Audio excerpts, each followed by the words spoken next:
Here. Okay. Good evening and welcome. My name is Betsy. I'm the director of the Jeannette Rankin Peace Center, and we're very proud to welcome Colonel Ann Wright to Missoula.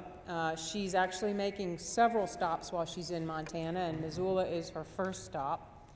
I think a couple of many years ago, Kathy Kelly came here, and one of the things that she said that has stuck in my mind, and many of your minds probably as well, is we catch courage from each other. And if ever there is a person I think that that is true of, it's Ann. The courage to stand up and speak out against war, to give up a career and a life and all of the things that go along with that, to stand by what you believe in, certainly speaks to me of the courage of Jeannette Rankin, which we all know in Missoula, and is an inspiration to the anti-war movement and all of us. We're very fortunate to also have with Colonel Wright a woman activist, longtime activist, local activist in Montana, Tamara Rosenleaf from Helena, and she is part of Military Families Speak Out and travels around the country doing just that, speaking out. And she also started a group called Bake Sales for Body Armor, which was very popular several years ago to make sure that servicemen in Iraq were protected. And she speaks out from her heart, her experience as a military family. So we're fortunate to have her. I'm going to surprise Ann by letting her know that she has been selected by the Montana Peace Seekers as the Peace Seeker of the Year for 2010 in Montana. It's an award that we give out as a statewide peace group, the Montana Peace Seekers, of which the Peace Center is part, to folks that inspire us on a state level, and we have given, I think the last one was Kathy Kelly when she was here. So you're in very good company with this award, and it's lengthy, so I'm not going to read all of it, but I will just say the Montana Peace Seekers Network is blessed and deeply privileged to name you, Ann Wright, as Peace Seeker of the Year 2010 as an expression of the deep respect, appreciation, and honor in which you are held by the peace and justice community in Montana. This award represents a tribute to you for your courageous leadership, perseverance, and unshakable spirit that you have manifested by, and the list is quite long, but serving our country as an accomplished military personnel and diplomat, breaking ranks with our country when you disagreed with what they were doing, resigning your position out of conscience, and now serving your country as revered anti-war heroine and leader. So leaving this here, and please take it with you, and I'm sure other cities that you are going to will also talk to you about this. And just because we're Missoula and we want to make sure that she remembers Missoula in her visit, I'm giving her a package of Jeannette Rankin greeting cards, little note cards, so she knows that she has inspired us like Jeannette Rankin, and some fair trade coffee and fair trade chocolate. What more could you want to remember Missoula by? So, thank you. And I think both of them will speak, and so there'll be time for questions. Thanks to all of those of you who have made a donation to help us do this and other similar events, and books are for sale. Ann is willing to sign them afterwards. And if you don't get one tonight, we will have some signed ones in the store later on. So welcome again, and thank you. Let me hug you. All right.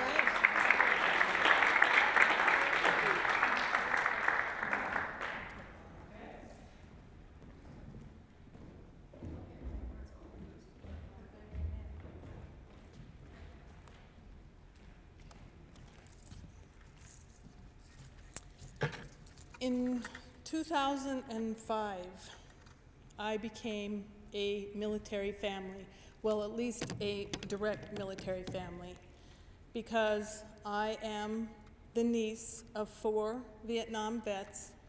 I am the granddaughter of a World War I vet. And so in 2005, I became the wife of an Iraq vet. My husband joined the Army out of Montana in what I would call an economic conscription. You know, jobs are few and far between here, getting good pay, having what he thought was the way out for paying his student loans seemed attractive to him. And no amount of my pressure could lead him to think otherwise. He's like a lot of our young people. At that time, he was 24 years old. He was immortal and invincible. He's 30 years old now. He spent 6 years in the military. He was stop-lost once. He spent one tour in Iraq, 15 months. He will be having, this coming month, he will be having his 4th surgery on his feet. He is 60% disabled, and that is what he will be for the rest of his life. This is something our young people just do not see when they make the choice for military service. And what they also don't see is something that is so profound that it's hard for me to explain. Today I talked to some kids in a high school class, and I talked to them about contracts and what happens on both sides. People think that our soldiers belong to our president, to our commander-in-chief, and they are dead wrong. These are our soldiers. They belong to all of you, every single one of you. It's up to you to decide what happens with them. Our commander-in-chief might make orders, but like I explained to the kids, the contract says, when you sign your life on this line and you say that you will defend this country from all enemies, foreign and domestic, sometimes you have to turn around and look behind you and see who is giving you those orders and decide if you aren't looking at a domestic enemy. And when that happens, and when you do that, our military allows for a way out, but people don't really recognize it. They think, okay, you put your name on that line, you're there forever. And that's not true. It just isn't true. There's so many ways to get out. You just have to have the courage to do it. And the thing I said to the kids today at the high school that I think is probably the most important thing they need to ever remember is, you know, when you said to your mom, Mom, I want to do all of this because all the other kids are doing it, and your mom said to you, if they were all jumping off the roof, would you do that? And then you say, no, Mom. Okay, that's what you have to look at. Would you do it? Would you break the law? Would you be an immoral person? Would you do an unjust war? Would you kill a child? Would you kill a woman? Would you kill a man who has had nothing and never done any harm to you? Would you do that? Those are the kind of things you have to think about when you join the military, not, okay, they'll pay my student loan. Okay, I'm young, I can do this stuff. You know what 15 months of packing 250 pounds worth of gear in bad shoes will do to your feet? Ask my husband. Do you know what walking in the sands of depleted uranium and breathing dust and uranium dust that comes from our weapons and off our tanks and out of our shells, thousands of tons of it, will do to you? Ask Jeff Millard. His spine is disintegrating. He's 26 years old. He walks with 2 canes. Does our military really care about our soldiers? I mean, really, do they really? They're there to advance an agenda. The agenda is set by who? Corporations. If you think back, it's like, where did this all go wrong? Where did our military become an enforcement tool for United Fruit or Big Oil? How did we lose our way there? And whose job is it to get it back? We cannot ask our president. We cannot ask Max Baucus. Lord knows I have. We cannot ask John Tesser, who paraded himself all over the state on an anti-war platform and has done not one thing to prevent or stop any of the wars that we've got going on. We cannot ask those people because it's not their soldiers. They're ours. and we need to be responsible and take care of them. One of the things I see sometimes is a t-shirt that says, if you don't want to stand behind our troops, feel free to stand in front of them. Well, thank you, I do, every day, because I need to protect them. I need to make sure they get the things they're entitled to. They signed up for some awful duty. That means that we need to honor their care at the VA. We need to take care of them when they get home. We need to make sure that if they have PTSD, they're treated. Not if. They all need it. They almost all have it. You know, we need to screen them from depleted uranium. We need to follow them for years on this subject. We don't shove them behind and behind like we did with the Vietnam vets and see what happens with Agent Orange. No, we've got, 58,000 names on a wall in Washington, D.C., and when you walk there and look at that thing, it is astounding. And then you think, how many more of them died with their names not on that wall, of alcoholism, homelessness, drug abuse, and Agent Orange. 2 of my uncles that served in Vietnam, one is dead already. He's been dead about, I think, going on 6 years now. Agent Orange, and another one is dying of a fungus in his lungs that he contracted in the jungles and will never be cured of. He probably has another 3 years. These men are not old. We're not old. Jimmy was 62 when he died, and I think Dick's going to be about 68. That's not old.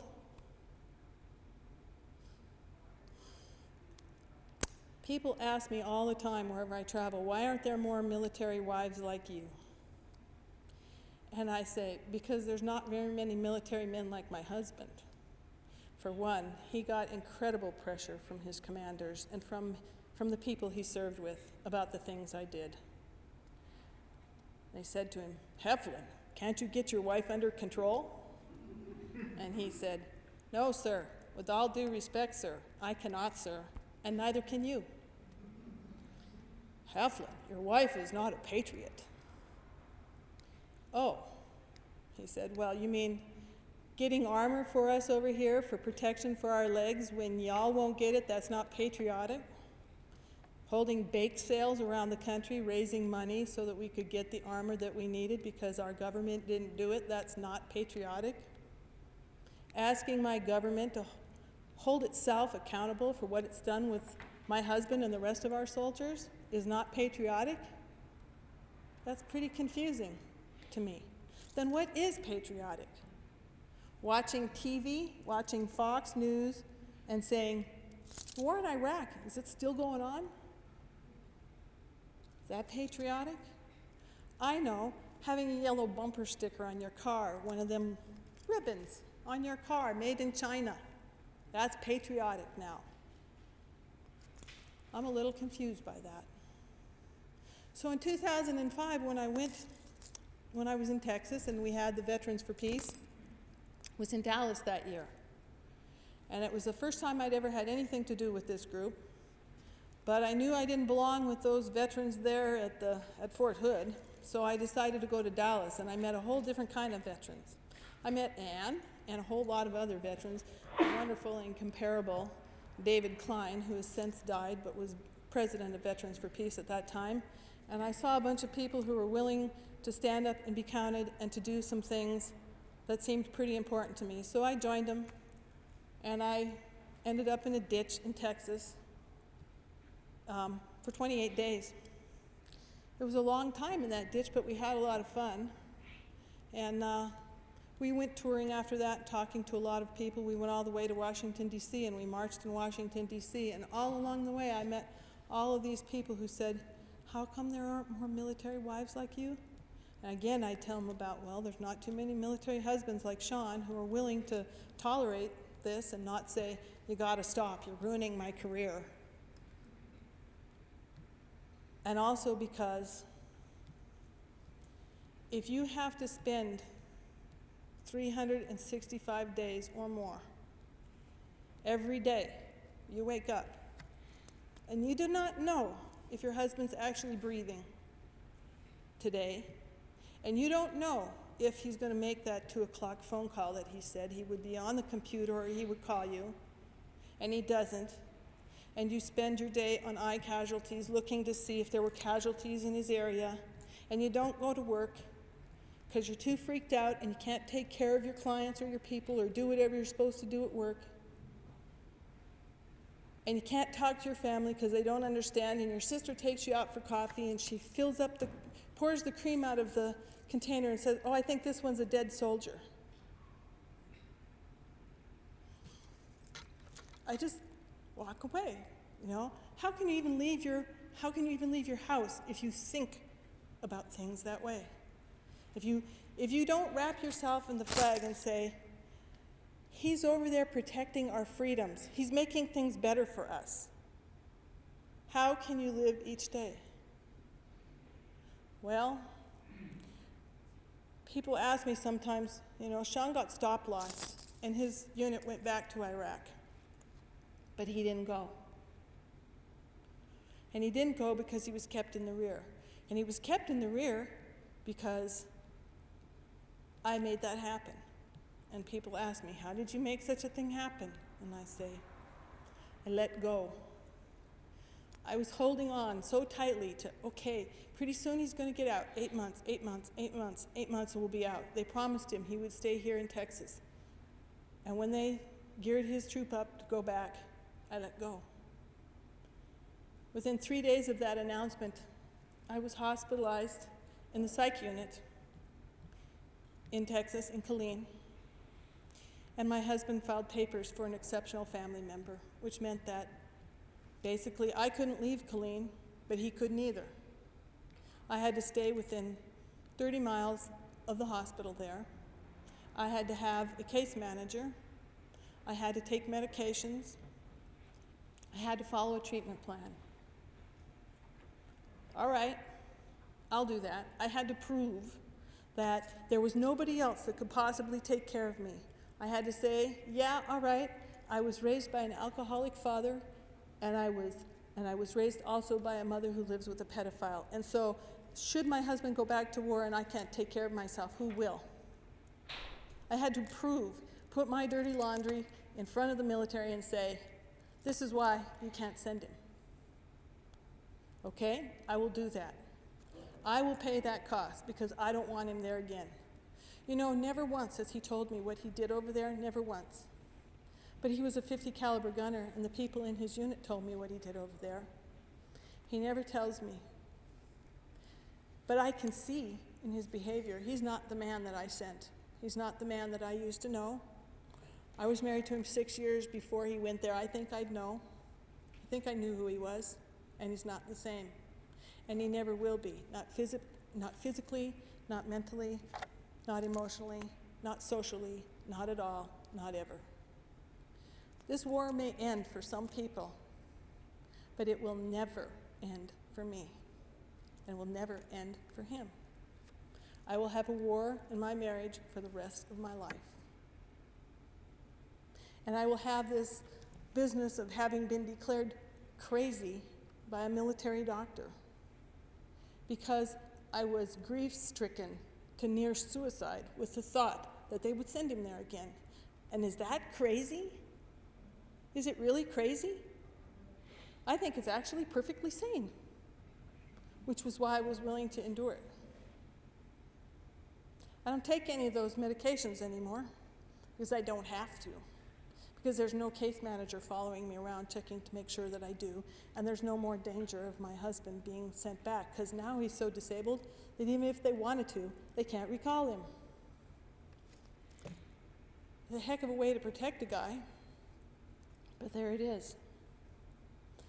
And part of that ability to do that and to stand up and be counted, I guess, is in my nature.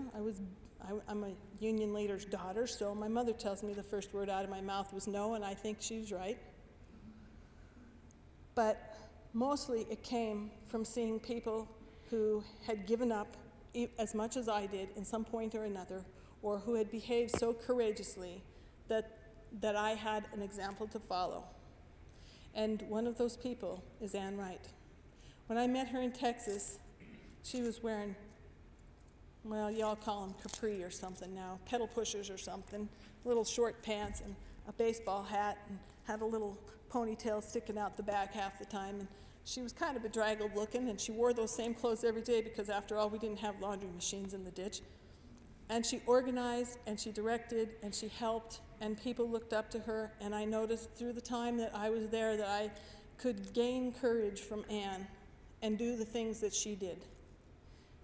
And instead of crying so much, I could do something. And while I was doing, I wasn't crying, and that was better. So I looked around and I saw what the rest of the veterans and military families that were there were doing, and they were all following Anne. And gradually it came to me, I watched her organize things that seemed like, okay, this is herding cats, this is crazy, but she just waded right in and got us going, and we all ended up going where we're supposed to be. And over time, I've spoken with her, traveled with her, toured all kinds of places. I've been in deserts and rainforests and everywhere else with her. And every time I see her, it's always the same. Yep, she just keeps on keeping on, no matter how discouraging it looks like, no matter how many times the stupidity gets put on our Fox television and everybody falls for it yet again. She just keeps on keeping on. So that's what I'm doing. And I'm telling you that Anne Wright is probably the most revered leader in the military anti-war movement. And the reason is because she's been there. She's done it. She's lived in the trenches. She's been a soldier. She is the very thing that we are. And she tells us there is another way. I am so very proud to know her and to call her my friend. Anne Wright.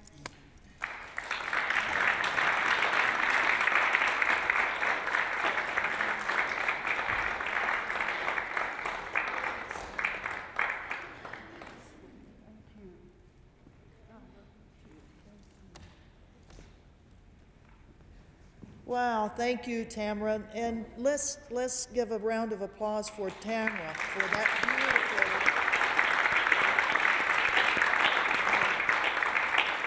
Yeah, Tamara and I met in 2005 at Camp Casey when Cindy Sheehan, the mother whose son had been killed the year before, had challenged George Bush on why the Iraq War was such a noble cause. And we did stay in those ditches out in hot, dusty Crawford, Texas for 28 days, and over 12,000 people came from all over the country to the middle of nowhere, Texas, to challenge George Bush. And it was poignant for me because I had resigned from the U.S. government 2 years before. After 29 years in the U.S. military, 13 on active duty, 16 in the reserves, and then 16 years as a diplomat, and having served in Nicaragua, Grenada, Somalia, Uzbekistan, Kyrgyzstan, Sierra Leone, Micronesia, Afghanistan. I helped open the U.S. Embassy in Afghanistan in December of 2001, and then Mongolia, my last assignment in Mongolia in 2003. The Bush administration building up to a war that I ultimately resigned over. I felt that it was wrong for the United States to invade and occupy an oil-rich Arab Muslim country that had not attacked the United States. And despite what the Bush administration was saying about the probability that there were weapons of mass destruction in Iraq and that those weapons could be used against United States interests and allies, somehow that just didn't ring true in the pit of my stomach. And I wrote a letter of dissent to Colin Powell, the Secretary of State at the time, a retired four-star general, former chairman of the Joint Chiefs, who then was, under the Bush II administration, the Secretary of State. And my boss, I was the deputy ambassador of the U.S. Embassy out in Mongolia. I wrote through what we call the dissent channel, a channel that you can go all the way from little Anne Wright out in Mongolia all the way up to Colin Powell, around the chain of command, to express your concerns on issues. And I expressed my concern about the United States deciding that it would invade and occupy Iraq without the authorization of the UN Security Council, outside of international law, which says there are two ways that legally you can begin military operations, and one is in defense of your country. If you've been attacked, then you can respond. And the other one is if you can convince the international community through the United Nations that there is such a threat to international security that the international community must take action. And if you remember, Colin Powell had pleaded with the UN Security Council. Remember in that February of 2003, that lengthy intelligence briefing that he gave to the UN Security Council. And you probably watched it on TV. I remember watching it in Mongolia, of all places, and thinking, well, you know, he said a lot, but I'm still not convinced that there are weapons of mass destruction there. And then what happens when you're a government employee, and I'd spent my whole life in the government, either in the military or in the State Department, and when you say finally, I can't support a policy. I can't support this policy that I know is going to be so pervasive that the United States going to war to invade and occupy Iraq is going to be the key policy of the Bush administration. And if I don't agree with it, then what should I do? Well, ultimately, I became one of 3 federal employees who resigned in opposition to the war in Iraq. There were only 3 of us that resigned. We all happened to be diplomats. We didn't know each other. Brady Kiesling was the first diplomat that resigned. He was our political counselor at the U.S. Embassy in Athens, Greece. And John Brown was the second person that resigned about 2 weeks after Brady did. John was on a special assignment at Georgetown University in Washington, D.C. And then I became the 3rd person to resign. I resigned right on the eve of the bombing of Baghdad. I kept hoping that perhaps whatever pressure it was that the Bush administration was putting on with the buildup of U.S. military forces in the Middle Eastern region, that maybe Saddam Hussein would comply with whatever it was that would satisfy the Bush administration and we wouldn't be going to war. But as we all know, that didn't happen. We all know that indeed there were not just the 3 of us diplomats that were resigning in opposition to the war in Iraq, but there were millions of people all over the world that were saying to the Bush administration and the Blair administration and all of the administrations of the coalition of the willing that they did not want this war to take place. How many of you all marched here in Missoula, Montana, or any place in the United States or the world in opposition to that war? You knew what was going to happen. And you were saying to our administration, don't do it. We know that this is wrong, and it's going to cost millions of lives in some way, whether it's the loss of life or, as Tamara so eloquently and put it, that we have millions of people, American soldiers and Iraqi civilians, who will be living these memories of what has happened to them over the last 7 years for the rest of their lives. We know what the costs of war are. It's not an unknown thing. We know from the Civil War days, from the World War I days, the World War II days, the Vietnam era, the Korean War. We know what those costs are. They're horrific. They're horrific costs. It's very few of our politicians that ever know the costs, though. We do have a few, and unbelievably, they're not the ones that are generally standing up saying, we cannot do this again, that there are other ways that we have to resolve these problems. And if the United States of America is not saying there are better ways to resolve them, there are different ways, alternative ways than war, then are the other countries of the world going to show us the way? Probably not. I mean, if America gets away with having these wars, then the dictators, and I would say, I think people that lead us into war against the wishes of the public, I think that's a sign of dictatorship. When the people of a country are not respected in their wishes, it's whether America's not immune to it at all.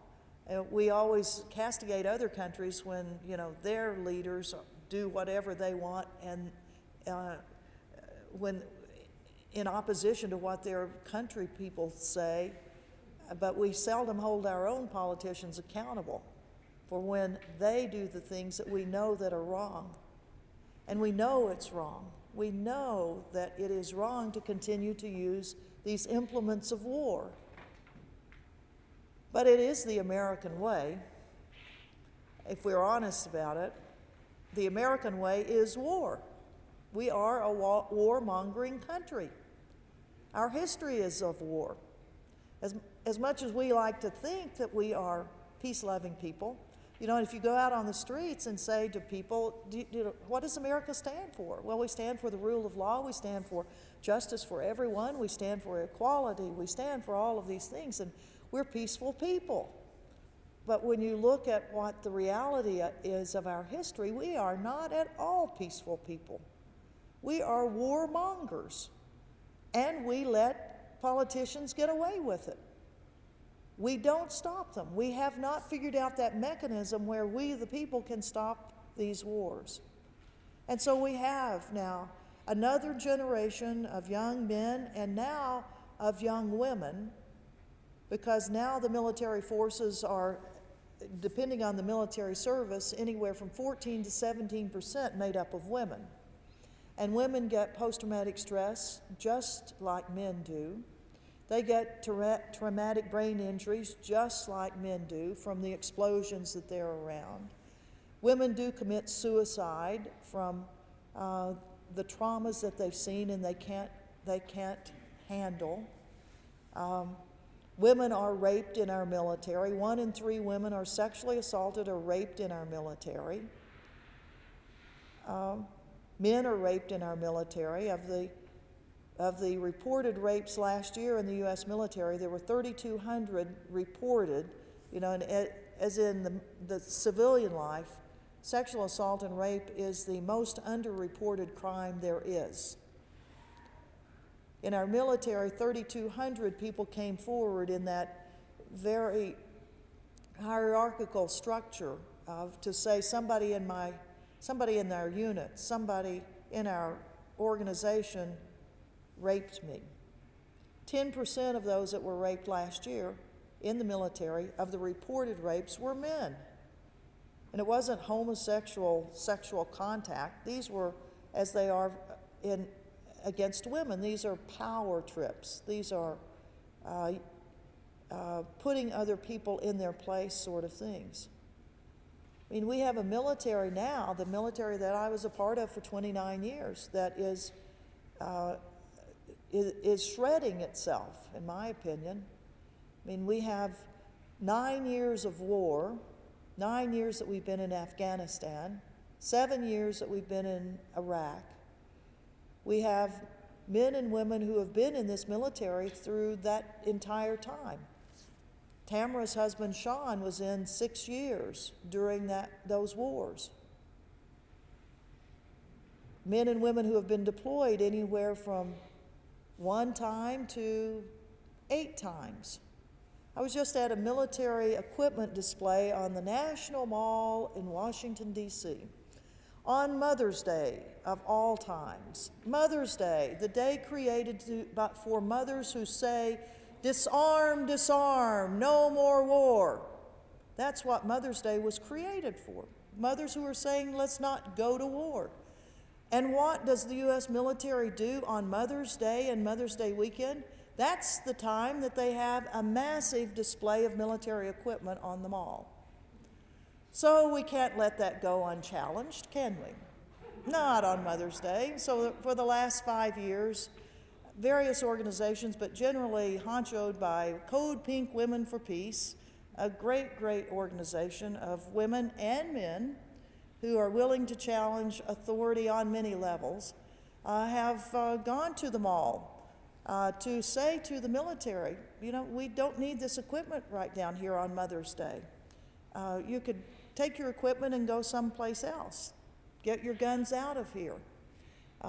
Women dressed in pink, a very dangerous pink. going into the military display and sitting in vehicles, climbing on tanks, pulling out banners that say, "Peace, not war."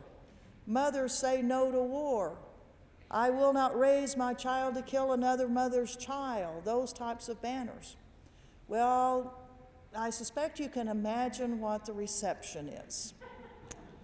That some people don't really like that. Some of the guys in the military don't like it. Some of the civilians of the Department of Defense don't like it. And of course, we get thrown out every year. But we have very good pictures of citizens saying, "We don't want these implements of war," right here on the mall, for God's sake. Well, this year, we planned our activities on Saturday, not on Sunday, Mother's Day. On Saturday, we had a rally about 2 blocks away. And of course, you have police presence at these rallies. Anytime, it's kind of like in Egypt. Anytime now in Washington, groups of 5 or 6 people gather, it seems like you attract a police officer. So we had plenty of police officers at the rally point, and when we had completed our program, which included Roseanne Barr of, the TV show Rosie, well, she had come into town to do her vision of the world. When she had completed her vision and the rest of the speakers had completed their talks on how we need to stop wars, well, we gathered our group of, and it wasn't large, it wasn't a large group this year. All over the country, I think all the organizations are having difficulty getting big groups of people to come. People are worn out. People are worn out by this war. And Code Pink, which normally can attract quite a few people, had about 50 people that were there for this event. Well, so after we had the rally, we started walking down toward the mall, two blocks away. And of course, the police officer was on his police radio. "They're on the move."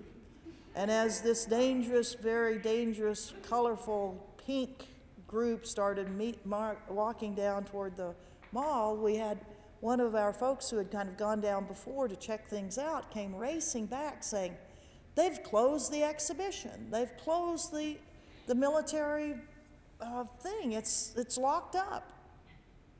So, how stunning was that? So we just continued to walk down, and sure enough, we went to the fence, and, not one door, not one gate was open. And here over on the side were all of these military guys and gals who had been inside to be there to talk about those weapons. How many people can be killed per minute? How many bullets can go out of this type of weapon? How many shells can be fired out of this artillery thing? How many rockets can be fired from this helicopter?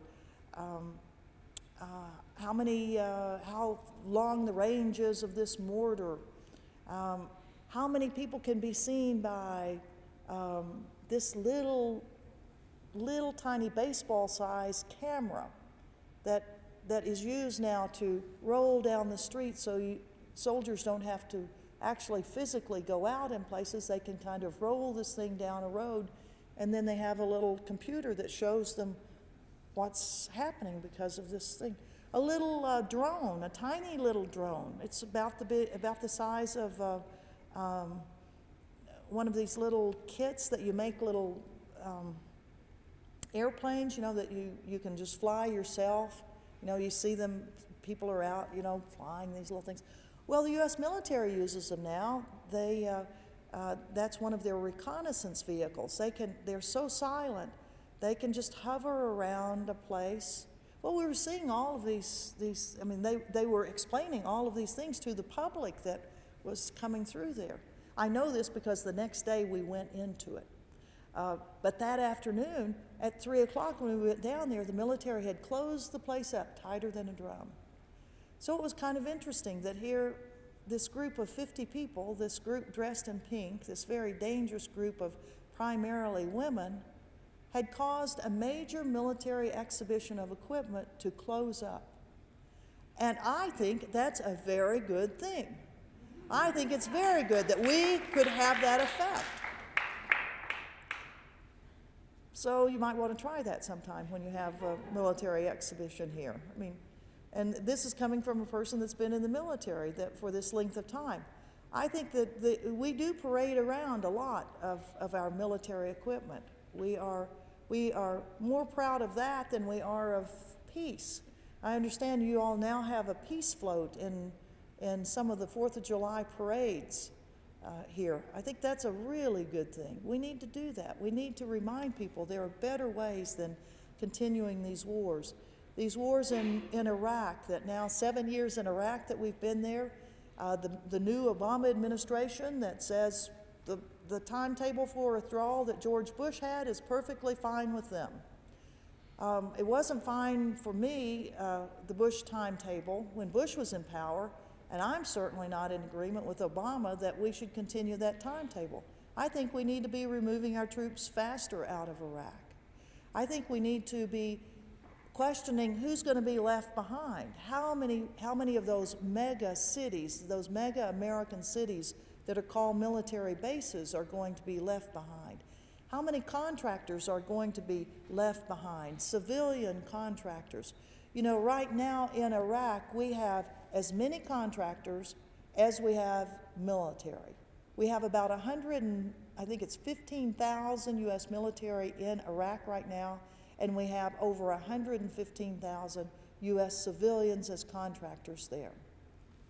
And many of them are part of these private security firms, you know, like Blackwater, DynCorp, Triple Canopy. Except Blackwater isn't in Iraq anymore. It got thrown out of Iraq because of killing of innocent civilians. But guess where Blackwater is now? Guess who is the guard, the private security force for the U.S. ambassador in Kabul, Afghanistan? It's Blackwater.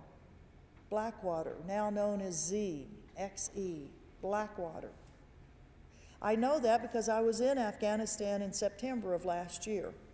I went with a delegation and we stayed about 10 days in Afghanistan. It was the first time I'd been back to Afghanistan since I had left in April of 2002 after having been in Afghanistan about 5 months.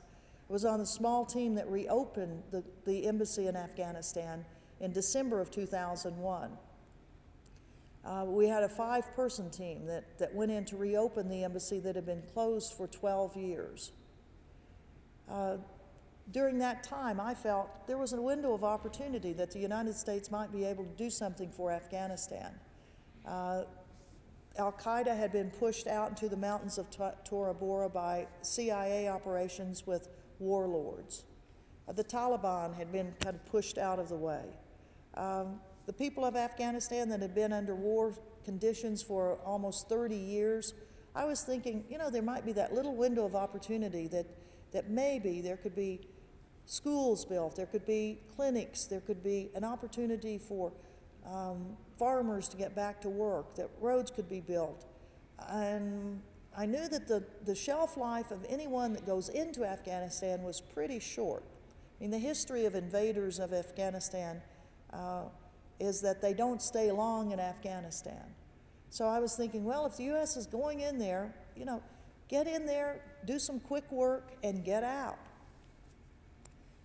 But in those short months that I was there, it was very apparent the Bush administration had something else up its sleeve, because here at the focal point of what the response to 9/11 was supposedly going into Afghanistan, we weren't getting the economic development funding that we thought that we would get. We weren't getting specialists that were coming in to try to help a fledgling government put things together. It turned out that the resources of the U.S. government were already being diverted by April of 2002 into what became the war in Iraq. That indeed military orders were being changed from going to Afghanistan to standing by to be able to go to other parts of the Middle East, Kuwait, Qatar, to stand by there to form the forces that ultimately would go into Iraq. I stayed in Afghanistan for those 5 months, and then it was an 8-year gap when I went back. 8 years that now under the new administration, the new Obama administration, there was a focus on Afghanistan, where the Bush administration had really put it on the back burner with all of the things going on with Iraq. The new administration, where President Obama or candidate Obama had said, Afghanistan, he warned us. He said Afghanistan is the good war, and that he would increase the number of military troops in Afghanistan. And he was true to his word on that. And as the increase of U.S. military in Afghanistan will be increasing by 30,000 troops by the end of the summer, bringing to a total of over 100,000, more like 110,000 U.S. military, plus about 60,000 NATO forces, plus about 180,000 Afghan police that have been trained, and I think it's 170,000 Afghan military. You know, that's almost 700,000 security type people that are in Afghanistan now. Let's see, and Secretary of Defense Gates says that they don't believe there are more than like 50 Al-Qaeda that are in Afghanistan. And the Taliban, let's see, 700,000 security forces, and how many Taliban? And what's happening there? Well, in the capital city of Kabul, where I was only during that 10-day period, because it was too dangerous to go outside the capital city. It was too dangerous. The convoys on the roads were getting blown up by explosive devices. Inside the city of Kabul, it was dangerous. Hotels were being hit by rockets. A week after we left, 2 guest houses that were 3 blocks away from where we were, where United Nations employees were living, were overrun by the Taliban. People shot, and the guest houses burned to the ground. 3 weeks ago, the guest house where I stayed, the Park Guest House, was overrun by the Taliban, and the economic development teams from the country of India that were living in that park residence were killed and burned in that hotel. And that's with probably 8,000 U.S. military sitting right in Kabul, with 5,000 NATO forces sitting in Kabul, with probably 20,000 Afghan military and probably 40,000 Afghan police. And the capital city can be attacked at any time that the Taliban wishes.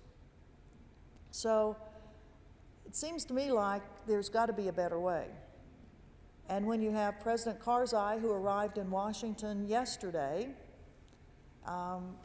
who has been under both administrations, under the Bush administration and the Obama administration, has been saying that he wants to have talks with the Taliban, that there cannot be a peace in Afghanistan unless the elements there talk to each other.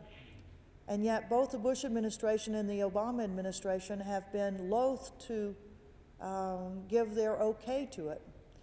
You probably remember back in early 2008, when suddenly it was announced that the Karzai government and the Taliban had been having talks in Saudi Arabia for over a week.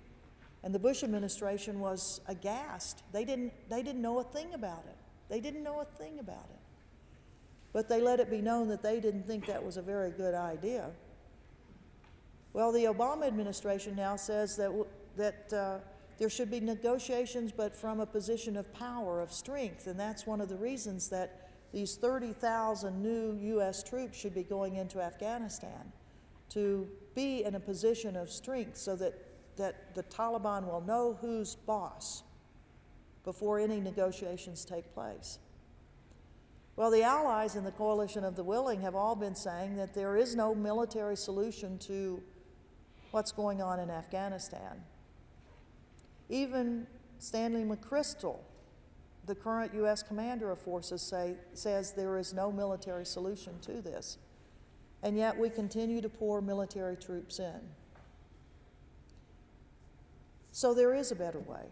And my opinion of what happened, I mean, I've changed totally my view of what we should have done from 2001 and 2002, when I volunteered to go into Afghanistan and volunteered to go in to open that embassy.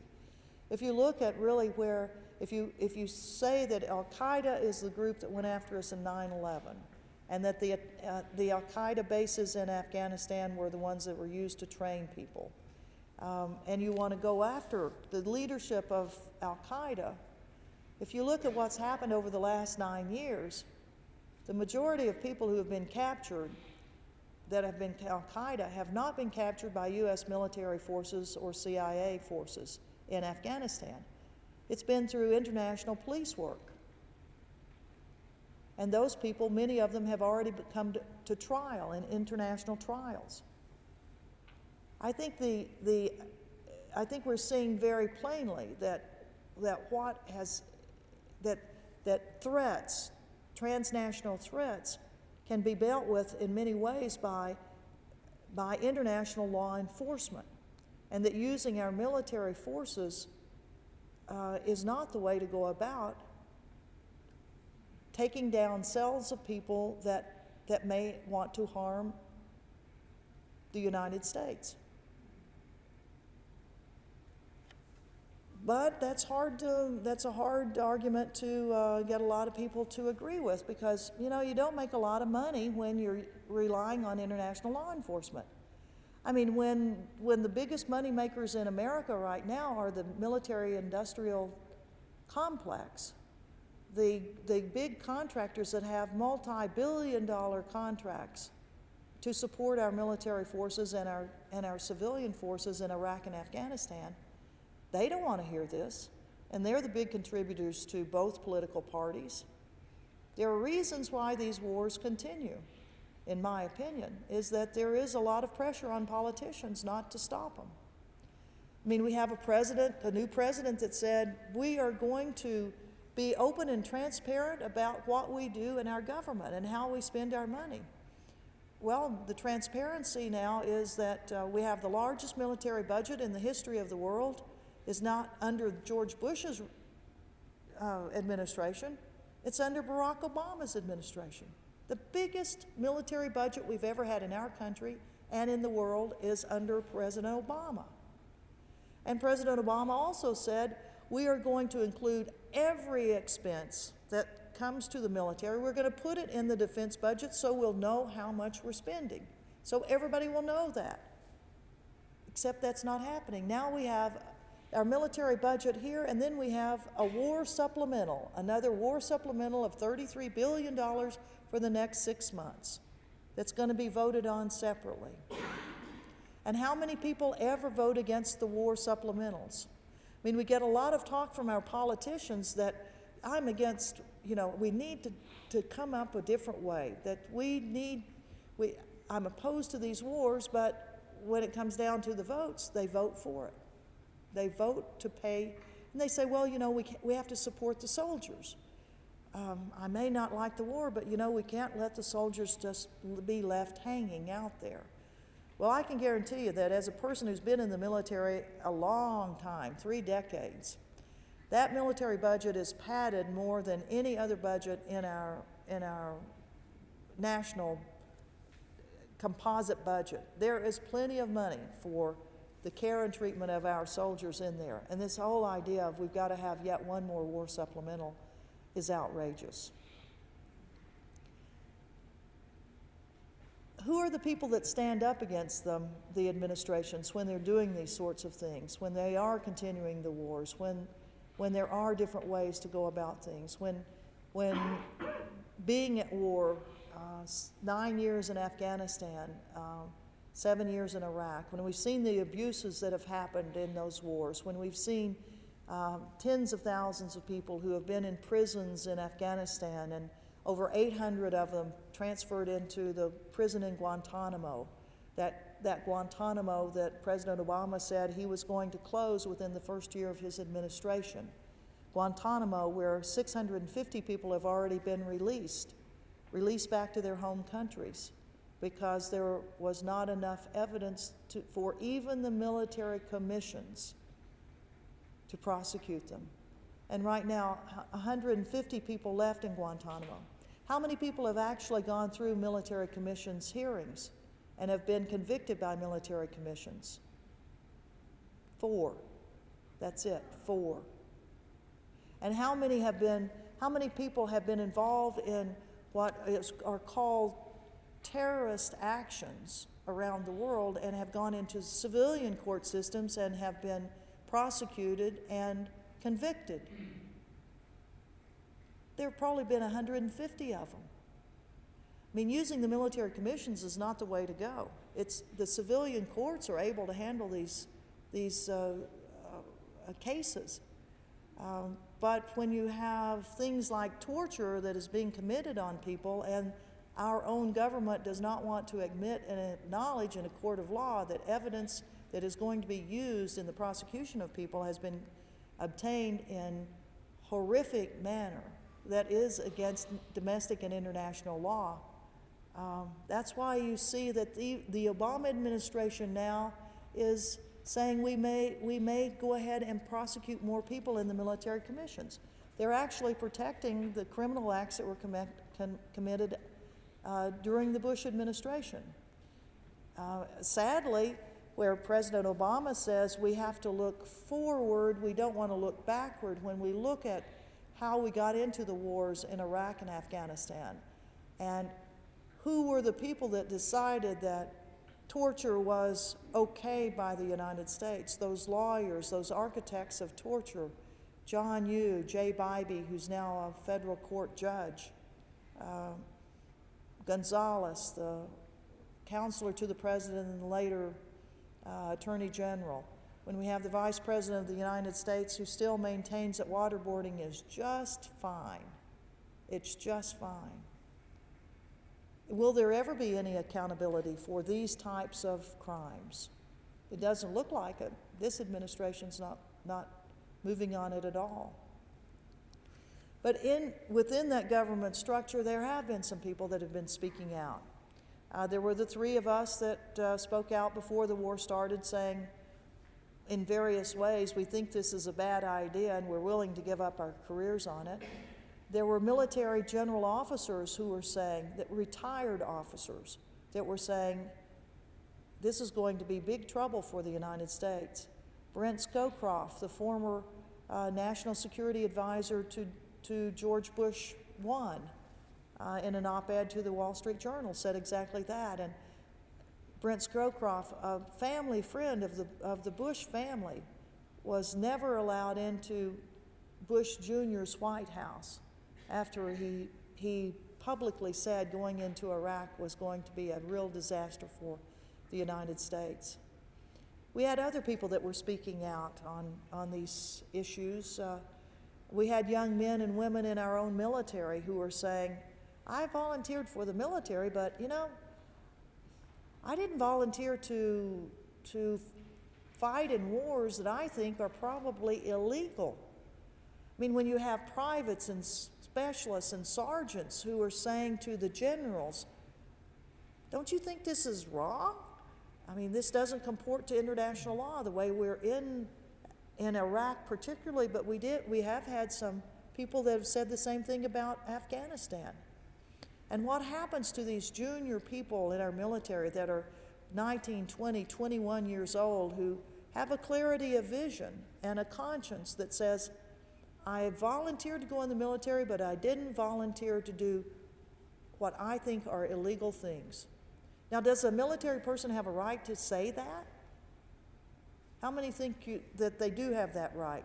That it's their responsibility, their obligation to say that? The Nuremberg trials showed us that you just can't follow orders blindly, that if you know there is something criminal that's going to happen by your actions, you're supposed to say, I will not do it. Well, we've had over 35 men and women who have said to 2 administrations, I will not fight in these wars. And what happens to them? They're court-martialed. And indeed, all of them but one have gone to prison, anywhere from 3 months to 15 months. Right now, we have 2 men who are in prison. for saying, I will not go to Iraq. Aaron Watada, the first lieutenant from Hawaii, where I currently live, first lieutenant who said, I would deploy to Afghanistan.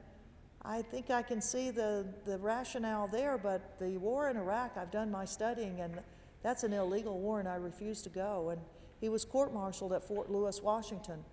The court-martial ended in a mistrial, and the military for the next 2.5 years kept him on active duty.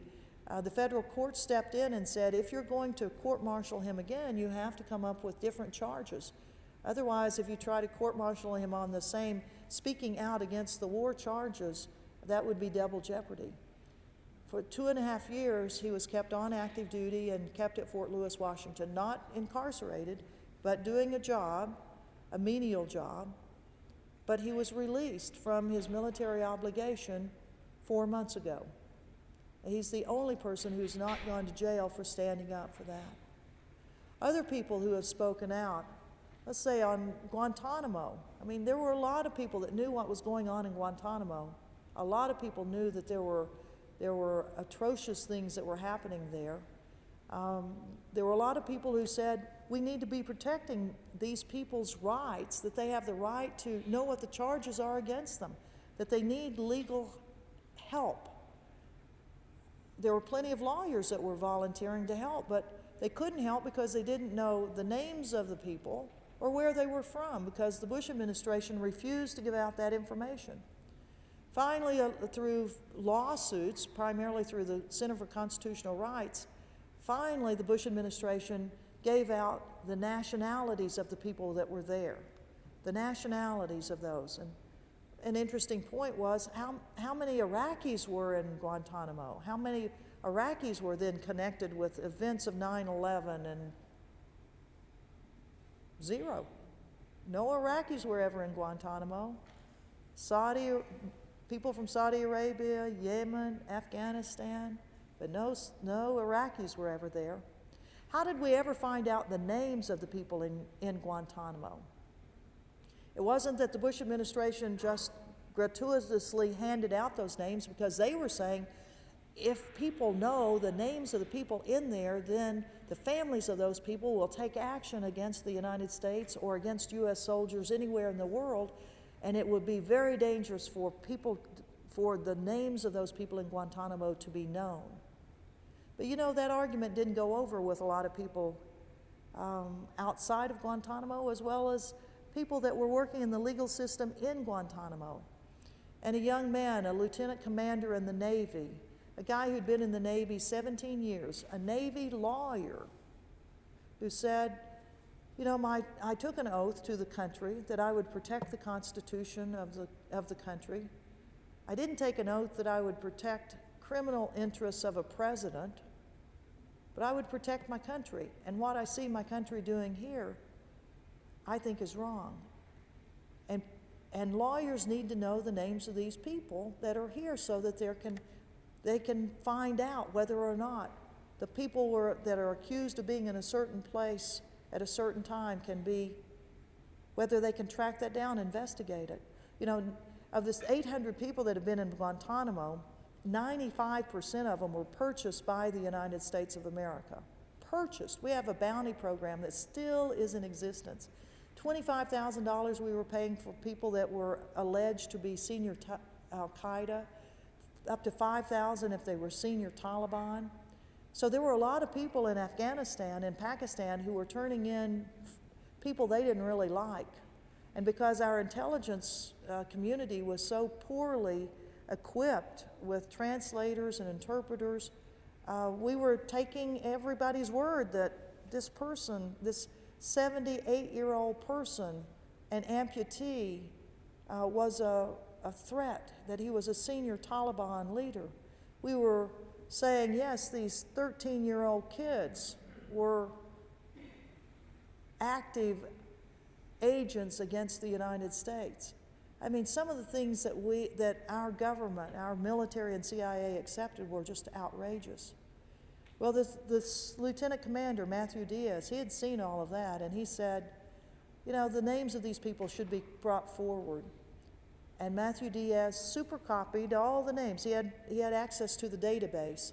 He copied them and he sent the CD with all those names to the Center for Constitutional Rights in New York City. And when that CD came in to the Center for Constitutional Rights, they immediately published those names. They were on the internet the next day. Well, what do you think happened when through a series of investigations, the finger came back to point to Matthew Diaz as the person who had given up those names? Do you think Donald Rumsfeld, Secretary of Defense, said, "Thank you very much, Matthew Diaz, you've helped us out. We really should have given out those names earlier"? Well, no. Not Rumsfeld. Matthew Diaz was charged with revealing state secrets, classified information. The 17-year veteran, a Navy lawyer, was court-martialed. He was convicted, found guilty, sentenced to 6 months in jail and a dishonorable discharge. Was that right? Was that right? Well, we have some stories of men like Matthew Diaz and Joe Darby, the guy who actually gave forward the photographs of all of the horrible things that were happening in Abu Ghraib prison. We've got the stories of men like him and also like women. Elizabeth Willemshurst, a lawyer for the British government, who kept telling Tony Blair that the war in Iraq, that it would be an illegal war. And Tony Blair went against the legal advice of all of the lawyers of the British government, to include Lord Goldstone, who was the Attorney General, who changed his mind 10 days before Tony Blair actually said, "We'll go with the Bush administration on this." All of this now coming out in a commission of hearings that are going on in the UK right now to whether or not the war was legal or illegal. We have stories of men and women who have stood up to our governments in the book called Dissent, Voices of Conscience. I'm a co-author of this with Susan Dixon, a graduate student at the University of Hawaii. And if you want to read some stories of courageous people who really gave up a lot. I mean, I gave up a career. I was kind of long in the tooth, too. I mean, I was 58 years old when I finally said, I cannot do something for this government. But when you read the stories of these young men and women, 19, 20, 21 years old, who are willing to go to prison when they know that their conscience is more important than doing the bidding of the political masters, when they tell our military to do something that these young men and women say are illegal. These are stories of courage. These are the people that I hope that you all will continue to support, and I know you do. Courage to Resist is a great organization that really helps out these men and women that are challenging the government. The War Resisters Support Group out of Canada, where we have over 300 men and women of our military who are up in Canada waiting out the war, hoping that after these wars end, that as with the Vietnam War, there will be an amnesty afterwards, that they will ultimately be able to come home. But until that amnesty happens, they are hanging on by fingernails in Canada, where a very conservative government is trying to push them back to the United States to deport them. And it's only the federal courts in Canada that are holding that deportation back. They've not been allowed to apply for political asylum as our Vietnam War resistors were able to. They have to apply for refugee status.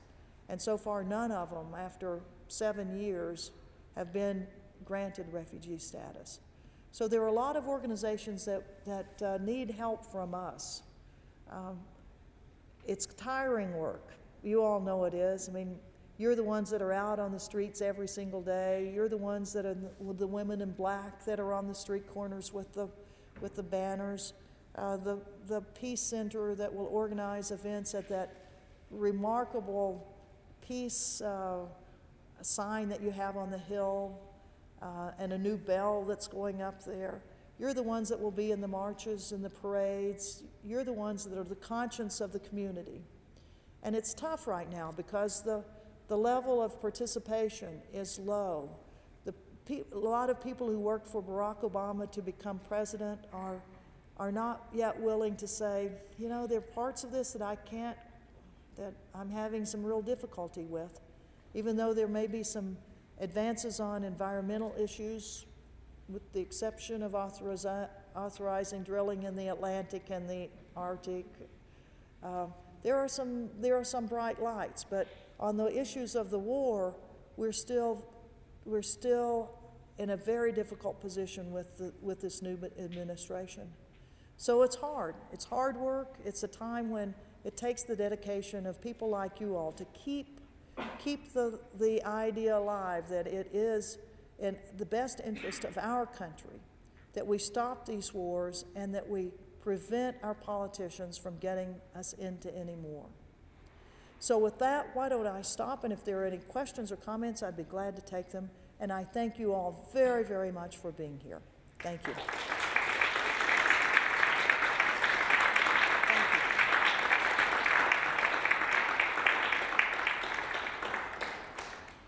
Any questions or comments? Yes, sir. I want to thank you for coming. I appreciate what you have to say. I realize that the average person on the street is usually the one who pays the dearest for war. But there are people that profit enormously from it. Do you have any insight on some of the things they do to affect the general public or the government to create the wars, participate in the wars? It's a very good question. How do people who profit from war actually influence the decisions to go to war? Well, if you look at who are the people that run many of the major companies of the military-industrial complex, they are people that are very well politically connected. You know, every time a general retires, he just doesn't retire. He gets hired up by one of the, if you're in the Air Force, McDonnell Douglas, Lockheed, Northrop Grumman. If you're in the Army, you'll get hired up by DynCorp. If you're a military police person or intelligence person, you'll probably go into Blackwater. I mean, the deputy director of the CIA was one of the operations directors of Blackwater. I mean, you've got people that are politically connected who have, that's the reason that they get hired, is because they have connections with the administration. If you look at how the media plays these things, and media certainly does have a great influence, I think, on what an administration does, how the interpretation of what the feeling of the country is, the rah-rah, go to war, you know, that we saw in 2003 when all of the networks were hiring on generals and admirals who all were, let's go get them. There were, in the analysis of the media, in the lead up to the Iraq War in 2003, there was, I think it was 2% of the media, print media and television media, were dedicated to people who had voices of conscience or caution on the war. Only 2%.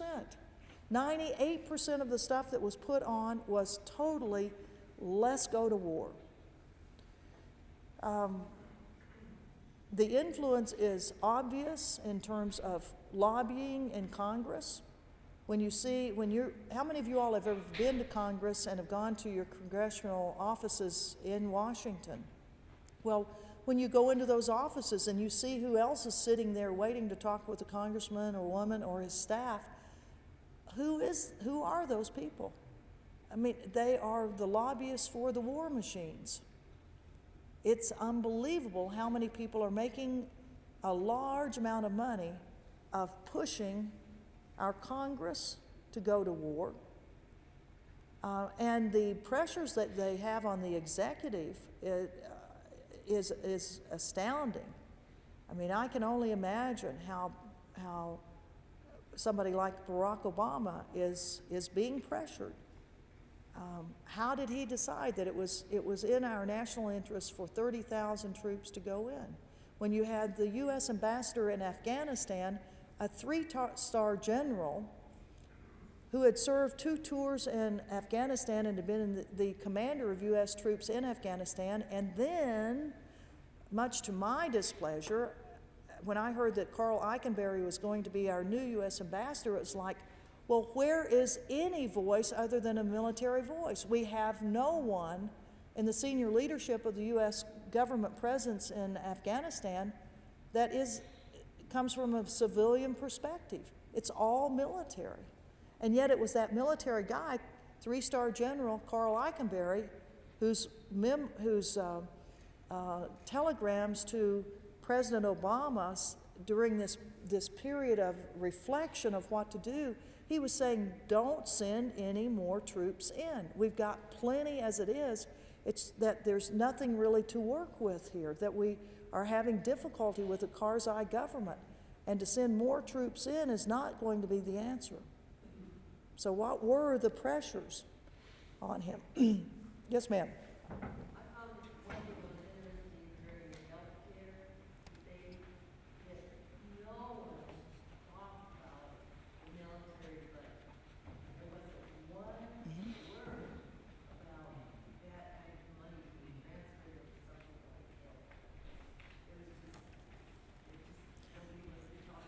Well, it is, and when you, her point was, nobody was talking about the huge military budget during the health care debate, where you had, you know, the question was, how are we going to pay for all of this? Well, there are various ways that you can do it, and one of them certainly is by reducing a military budget, the largest budget in the history of the world. I think Tamara has some statistics on what you all pay right here in Missoula, Montana, as a part of your war budget contributions from your tax monies. So the total taxpayer burden for Iraq and Afghanistan since the inception of the wars is $93.2 million. For just Missoula. For just Missoula. And according to the National Priorities Project, the cost of war, they run a little counter you can look at any time. It will tell you how much you could have bought something else for. It says you could have paid for health care for 1 year for 16,754 people in the city of Missoula alone. So when I tested this morning, when I looked at it, the figures for the cost of these wars were going so fast I couldn't even write down the figures to tell you what they are totally for the whole nation, but that's Missoula as of this morning. So it'd be higher by now.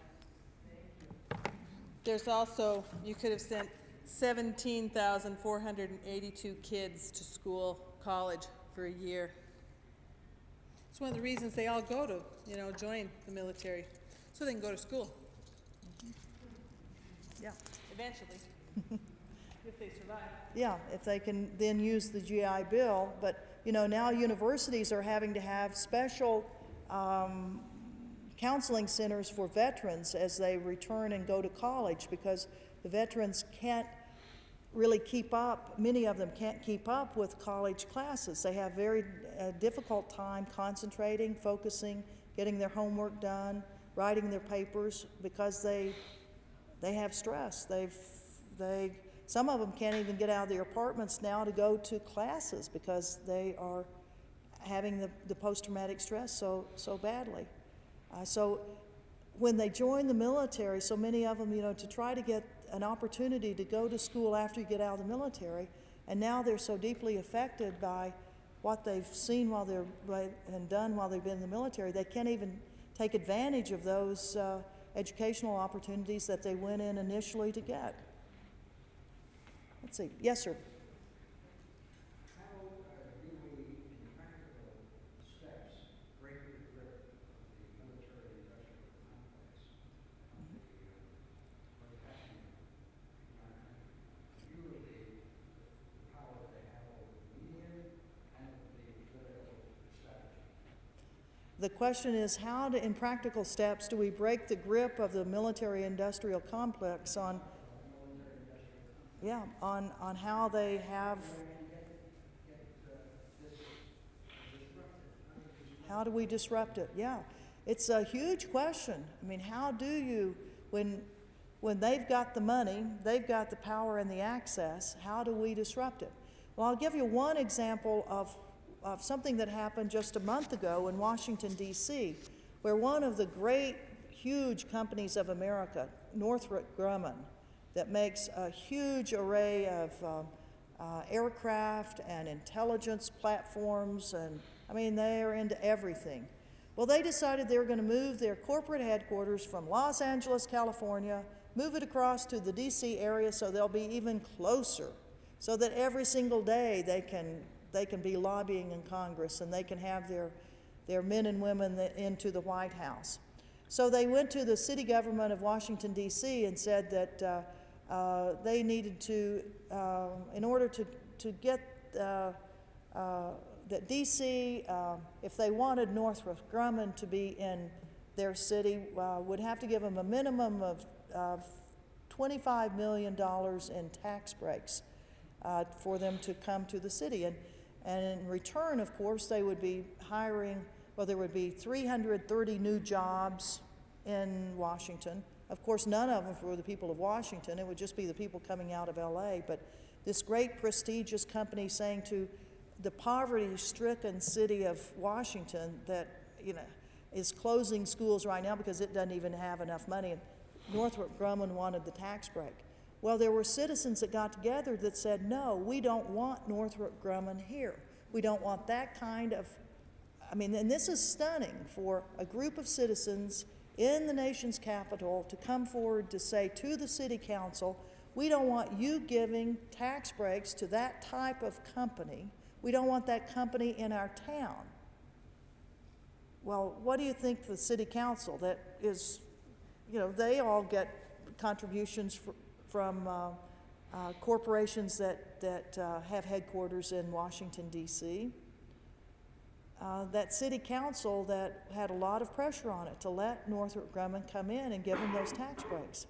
Well, a citizens group in a period of 5 weeks was able to mobilize enough public opinion and pressure put on that city council that the city council finally voted that they would not give Northrop Grumman any tax breaks. They said, if you want to come on your own with no tax breaks, you know, you're free to do that, but we're not giving you any tax breaks. So Northrop Grumman went south to Northern Virginia and said, well, we're coming here, and what can you give us? Northern Virginia gave them $10 million in tax breaks. But for the city of Washington and the citizens there that mounted this campaign against Northrop Grumman's getting everything free. I mean, if you look at what Northrop Grumman's PR thing was going on during that time, Northrop Grumman had paid for huge displays to be put in virtually every one of the subway stations that are in downtown D.C. Hundreds of thousands of dollars of huge murals of all of the equipment that Northrop Grumman builds. Well, this is one little snippet, and it's a small thing. But it is a partial victory in a small area. It's going to be difficult for us to break that power because these are huge moneyed groups who now, by the latest Supreme Court decision, have the right to give as much money as they want to influence elections. So, yes. Right. Well, and yeah. I don't have a grand plan for you that I can speak from, but I'm just saying that we've seen where one group of people in one city, the nation's capital, were able to prevent one corporate headquarters from coming to their company, their area. I mean, it's up to us to creatively think about all of the options that we have, but it's going to be a difficult one because they are mighty and powerful. As difficult as it seems, we need to give up the idea of things like Max Baucus. And I know that sounds, well, he's the seventh most powerful senator in the nation, and he's a Democrat, and he's a Montanan.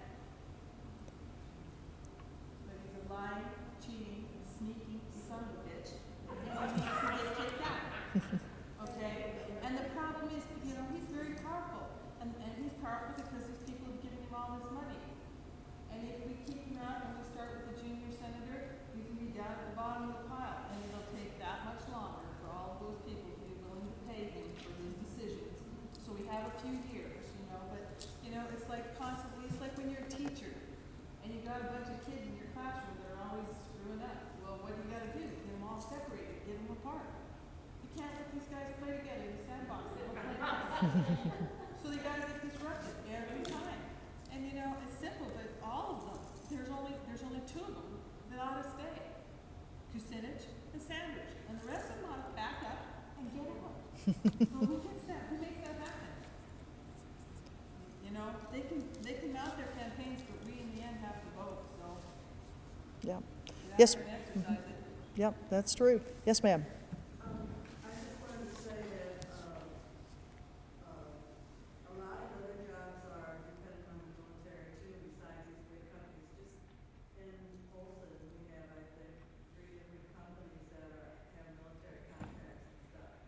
So, you know, they're just small companies, but the people, you know, these little people in Folsom are dependent on those jobs. So Mhm. we need other ways of making a living besides, you know, and that's a big problem. Well, yes, it is. That she was saying that in Paulson, 3 companies are part of the military-industrial community. That all of these people work for these companies, and we need to have alternative jobs for them. The Congress has been very, I shouldn't say the Congress, but these companies have been very strategic in their thinking about how they need to spread out the components of all of the military equipment so that every congressional district gets some of it. And congressmen and women are, you know, they want to bring home the jobs to their community. And so they support these weapon systems that mean that those 3 little companies in your town will be in existence because there are at least some jobs there. Trying to get green jobs into places, trying to convert our thinking from a military or thinking that the military is the way to provide jobs for people of America to that alternative energy sources or, you know, the wide variety of other things that there can be if we were not a war economy. So we've got, you know, we've got a big road ahead of us to change the entire, pardon me, thinking of our country and how it approaches how we do, how our country operates. That the war business of America is extraordinarily profitable for way too many people. Yes, ma'am. Why did we only spend about 2 seconds when Reagan proclaimed that the wall came down? For 2 seconds, we talked about the peace dividend in November. Why don't we, have we just given up on that? Well, the peace dividend, yeah. What happened to that? It quickly was absorbed by a lot of, of going into different wars. And an interesting little thing on peace dividends, you know, when President Obama got the Nobel Peace Prize for, I don't know for what, but when he got it, you know, the Peace Prize itself is supposed to be for actions that have reduced the militarism in the world. That's what the actual charter of the Nobel Peace Prize says. Of course, not many people in the last decades have gotten it for that. But it also says that $1 million that the winner of the Peace Prize gets is supposed to go for peace activities and reducing militarism. Well, do we know what President Obama has done with that $1 million? Well, part of it has been used to build a military facility at Dover Air Force Base for families who are grieving because their sons and daughters, mothers, brothers have been killed. Apparently the U.S. government could not figure out how in the largest budget in the history of the world for defense that there could be an appropriate facility where grieving families could wait for the arrival of their deceased loved ones. And instead, the Nobel Peace Prize, part of that money has now been used to build a facility which is definitely not on demilitarizing our country. Why don't I stop there, and if there are other questions, we'll be glad to talk with you about them. And I think from Tamara and I both, we want to thank you all so very much for your never failing dedication and your commitment for peace and justice for our country and for the world. Thank you.